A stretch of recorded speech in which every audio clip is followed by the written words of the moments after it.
Deviled eggs are a holiday classic and the perfect appetizer. Welcome to Fire Eats and Treats. My name is Damon, and today I'm excited to share with you my version of these heavenly snacks. No gathering is complete without a nice plate of these delicious finger foods. And I've got a few tips to ensure your deviled eggs turn out fire. First, we'll need to prepare our eggs for boiling. To get the best results, make sure your eggs are at room temperature. Then use an egg piercer to poke a tiny hole in the large end of each egg to help release the gas inside the egg when boiling. Fill a pot with enough water to cover the eggs, then bring the pot of water to a boil. Once the water starts boiling, gently place your eggs in the pot of water, being careful not to crack any shells. When the eggs are in the pot, cover and reduce the heat to low and let simmer for 10 to 12 minutes. Look closely and you can see the small bubbles of gas being released from the eggs. As the eggs cook, prepare an ice water bath using a bowl filled with cold water and ice cubes to quickly stop the cooking process.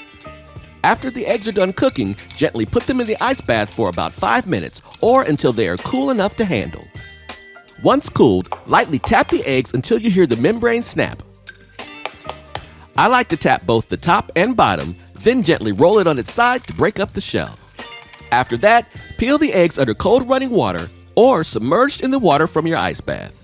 Using water helps loosen the bond between the egg white and the membrane, making it easier to peel. Once finished, you should end up with nice and smooth hard-boiled eggs. Now, with a nice sharp knife, cut the eggs in half lengthwise. To ensure clean cuts and prevent any egg yolk residue from transferring between slices, wipe the knife with a clean damp cloth between each cut. Aim to make clean, even cuts through the center of the egg so both halves are symmetrical. Now scoop out the egg yolks and place them in a bowl. Then place the egg whites on a plate or serving tray. It's time to make the filling. First, lightly mash up your egg yolks to make creating a smooth filling a little bit easier. Now to your egg yolk add mayonnaise, Miracle Whip, yellow mustard, sugar, salt, pickle juice, and jalapeno pepper juice. Now give it a mix until everything is nice and creamy.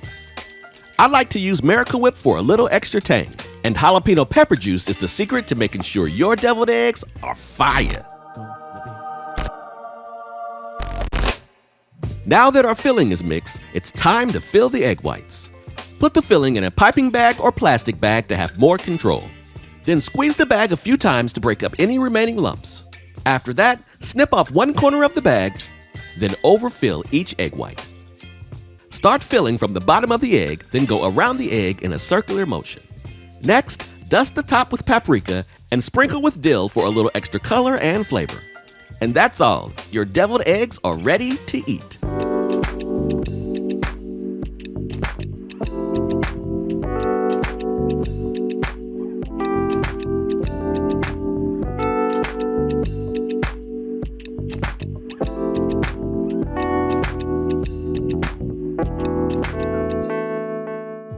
And there you have it, folks. These deviled eggs look heavenly. And today I have my wife, Amanda, here with me. And she is the one who originally taught me how to make deviled eggs. And so we're ready to give these a try. So let's go. Go ahead and dig in there.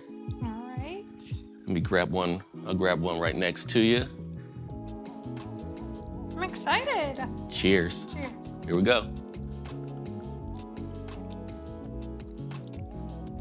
Wow. Wow. Give me a minute here. Let me finish this deviled egg. We'll cut back later. It's a perfect amount of sweet. And then that dill. Good job. I love it. This is a classic deviled egg recipe. There's nothing crazy going on here. There is jalapeno pepper juice, but there's not a whole lot, so it's not spicy. And like you said, you don't even really like spice. I do not. It just gives it an added layer of flavor. Yes. And it's kind of needed to offset your sweet and your dill. It's just perfect. And I will tell you, without it, it does make a difference. So you won't notice it, but you'll notice it if it's not there. Yeah. As I said before, make sure you puncture a hole in the large end of the egg before you boil it. It will make all the difference in the world when it comes to taking the shell off. The membrane won't stick to the egg and cause the egg to rip, and it'll come out beautiful. However you do it though, just make sure you use the best eggs for your presentation purposes. You don't have to use all the eggs. No, there's no rule saying you can't make 18 eggs just to get 12 good ones, right? My favorite occasion that we have deviled eggs is on Easter. In general, on my side of the family, my brother usually makes them. And so for a few years, we've been kind of in charge of making them. And so perfecting them has kind of been fun. And so let me give a shout out to Amanda's brother, Ryan. He's the one that started the jalapeno pepper juice tradition in our family. I just bring it all together to make sure it's fire. And you know what goes great with deviled eggs and with Easter? Is a honey baked ham. So check out my honey baked ham copycat recipe right over there. It is fire. Thanks for watching, and we'll see you next time.